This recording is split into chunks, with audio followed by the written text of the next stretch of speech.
Now we start this hour in the Middle East, where Gaza's civil defense agency said that Israeli attacks killed 26 Gazans and wounded more than 100 near two aid centers in the south of the enclave. According to agency spokesperson Mahmoud Basal, 22 people were killed near a site southwest of Khan Yunis. 4 were also killed near another center in northwest Rafah. Basal blamed Israeli gunfire for both of these incidents. The Israeli military has said that it is looking into these claims. Deaths of people waiting for handouts in huge crowds near aid distribution sites have become a regular occurrence in Gaza, with the Palestinian authorities blaming Israeli fire for the deaths. We're now joined by Professor Rohan Gunaratne, who's an international security expert. He joins us live from Singapore to discuss this in further detail. Professor Gunaratne, this obviously is not the first occurrence of allegations like these.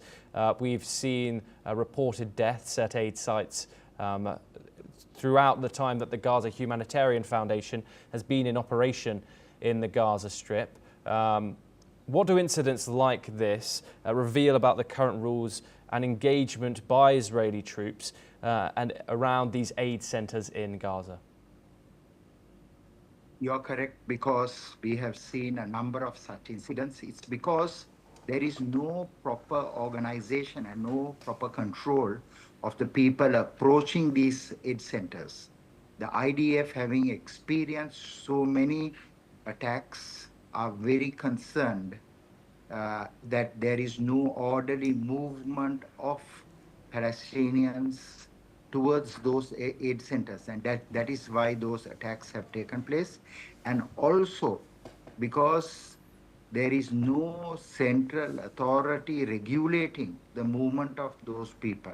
So I believe that the strategy should be that there should be a proper structure developed where people will come systematically and collect the aid. There is sufficient aid today that has now entered Gaza, and there's no need for people to move like a mob and get that aid. Israel is not deliberately and purposely attacking those civilians. Israel's objectives are very clear in this matter. Number one is to ensure that everyone gets aid, but its highest priority is the release of Israeli and other foreign hostages held by Hamas. Second is Israel wants Hamas to surrender. There will be no permanent ceasefire. There will be only a temporary ceasefire until and unless Hamas surrenders and disarms.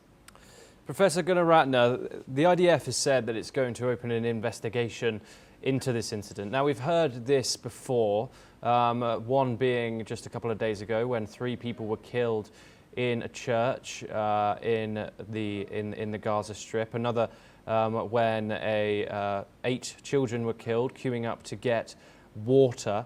That happened a few days ago as well. What mechanisms are there for holding people accountable when it comes to these IDF investigations? And is it a reliable source of scrutiny for when events happen like this? At this point, we have seen that any soldier opening fire, and if it is deliberate and if civilians are killed purposely, then it is a war crime. So it depends very much on the investigation.